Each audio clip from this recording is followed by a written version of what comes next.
think there's some visitors outside my office this morning. What's up, guys? Dude, what's up, man? We've been waiting since yesterday. Nice to meet you. Thank you. What's your name? Edward.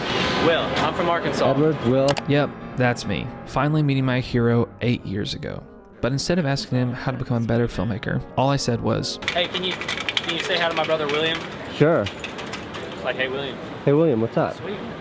That's gonna get cut. I know. and while my brother William was super stoked about that, it didn't help me at all in my journey to become a filmmaker. So instead, I watched all 800 of Casey's vlogs in order to answer the question, how can I become a better filmmaker? And through that process, I've learned 5 huge things that, in my opinion, I think every filmmaker can benefit from. Now, the first thing, and probably the main thing that everyone knows Casey for, is his storytelling. I mean, this man can make the most boring day feel like a movie, all through the way he tells a story. But if I'm being honest, this aspect of Casey's filmmaking has been very well documented over the years and feels a little too easy to talk about.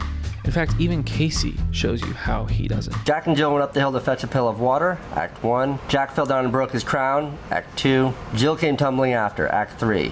Setup, conflict, resolution. Now, we're going to move on to the next aspect of Casey's filmmaking, which is what I like to call coverage. If you're not familiar with the term coverage, all that really means is capturing a bunch of different angles and shots to portray your scene. There's probably a better definition out there, but that's what I wrote down. And a perfect example of this is when Casey goes running. Instead of just a single shot of him running down the street, he opts to film a bunch of shots throughout his run to get coverage of the scene so that he can cut it together as he likes. And this fits perfectly with Casey's style because, as he says, the art is in the edit. Now let's say you want to film a scene of a couple people driving in a car. You could get some shots inside the car, get a shot with a drone, potentially a POV shot, a parking compilation, and even this 360-degree shot, and put it all together to create your scene. Now, while this is going to take more of your time, you're never going to find yourself in editing without the shots that you need to tell your story. And speaking of taking more of your time, that brings me to the next concept that I learned from Casey, which is simply effort. You see, Casey never hesitates to put the maximum amount of effort into his vlogs. I love the example of his Q&A intro because it is so intense and the effort it took must have been crazy. But his effort isn't in just the amount of shots that he gets. While that is a huge part of Casey's filmmaking, a lot of his effort actually comes out when he takes the chance to get the shot. I mean, you're never gonna see Casey chickening out of filming something in public or getting up in someone's face to get a shot. I even think that some of his drone flights in New York City were illegal, but that didn't stop him. Also, I'm no expert in this. I just can't imagine that you can legally fly a drone in New York City without permits and stuff like that. Now, I'm not saying that you should break any laws, but it's clear that he is determined to make every shot as good as it possibly can be. And that hit me. After I started to notice this, I realized that I never want to leave a shoot wondering if just a little bit more of my effort could have made the shoot better. I mean, if Casey can get out there and put in that much effort for 800 days straight, then what's keeping me from putting in that much effort on one shoot that happens in 1 week? I mean, it's the least I could do. But the fact that I even had 800 daily vlogs to study brings me to my next concept. And I think it's the most important thing that Casey Neistat has taught me, and that is consistency.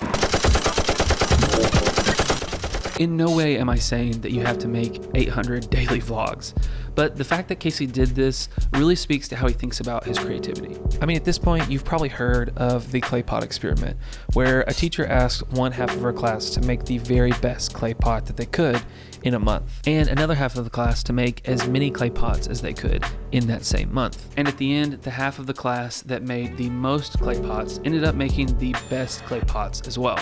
And while this is a great example of consistency, Casey actually talks about consistency as a head-on attack towards all of the excuses that are all around it. I didn't start daily vlogging to grow my YouTube channel. I did it as a way to kill all of those excuses I used that kept me from making more movies. So I feel like consistency can kind of be a cheat code to unlock your best work. I'm not saying you have to get out there and shoot a video every day, but I'm also not saying that you shouldn't do that. I think what I'm trying to say is you should show up every single day and work on the thing that you love, because that's going to lead you to your best work and hopefully success. And I think Casey is a perfect example of that. Now, I will say this.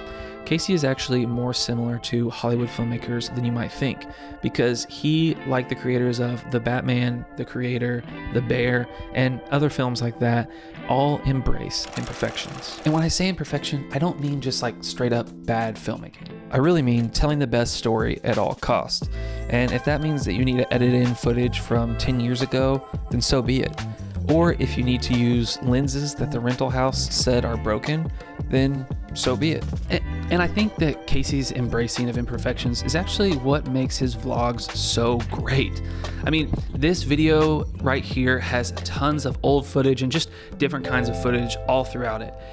But this is also maybe the best YouTube video I've seen in the last year. So at the end of the day, we all have things that we can improve on when it comes to our filmmaking. And I hope through this video, maybe you've noticed one or two things that you can actually do a lot better. And hopefully this gets you stoked to get out there and make better films. Oh, and thanks Casey for teaching me all about filmmaking through your 800 daily vlogs. But yeah, let's get out there and make better films. Well, if you're watching this, then you've reached the end of the video, and I really appreciate you watching.